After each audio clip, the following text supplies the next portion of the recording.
July 18th. Jerry Moldenhauer. Called to protect those we love, stand in the gap.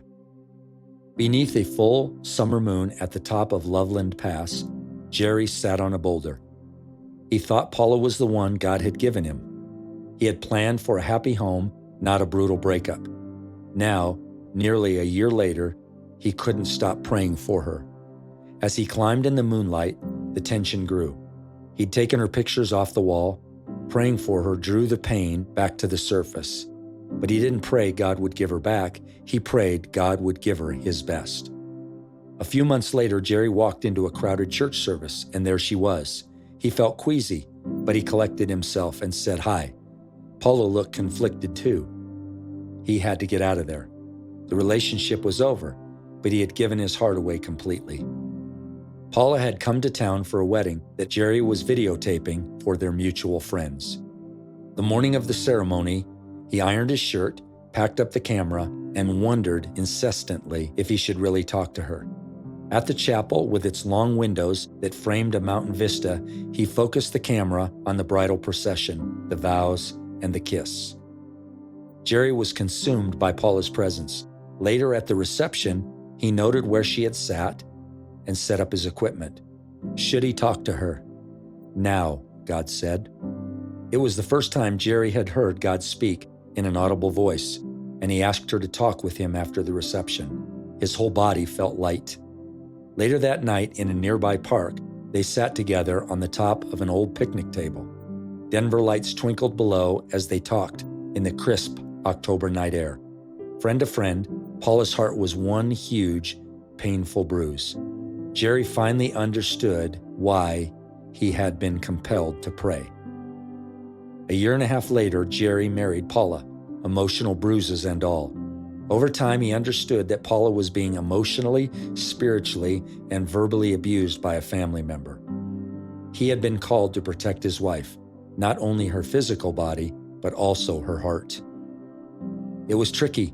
He needed to respect her family, and she had to be ready for change too. It hurt to see her hurt. Jerry did his best to counteract the soul-shredding lies that Paula believed. She couldn't accept unconditional love. Performing for love was all she knew. So Jerry focused on showing Paula he loved her for who she was, not for what she did for him. He guarded his conversation and prayed for opportunities to speak truth.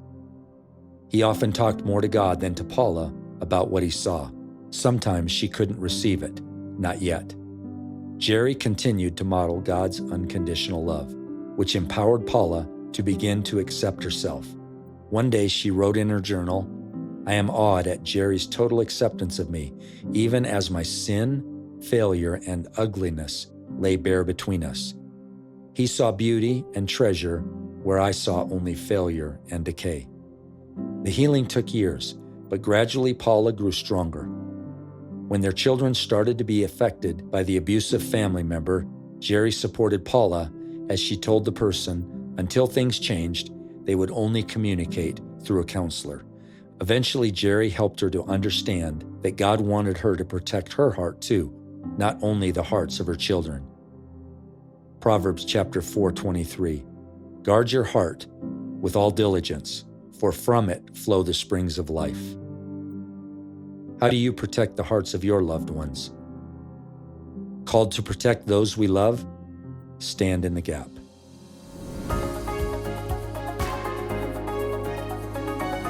Hello friends, today is July the 18th, and our story is about a man by the name of Jerry Moldenhauer.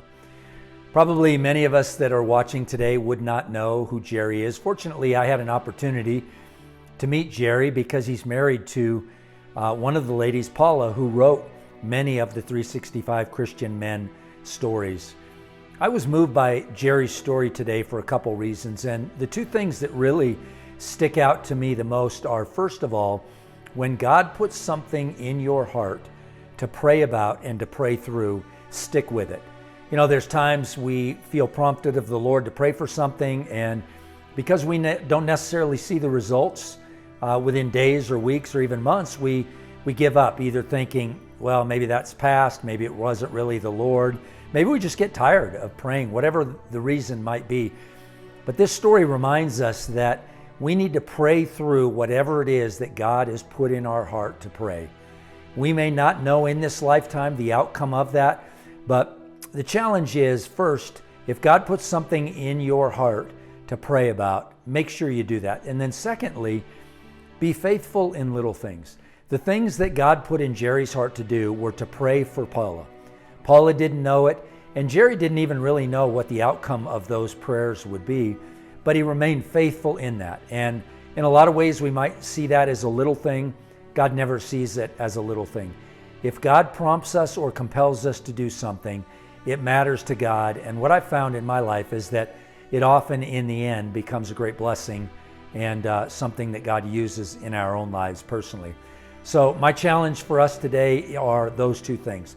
First of all, be disciplined, be diligent in praying through what God's put on your heart to pray.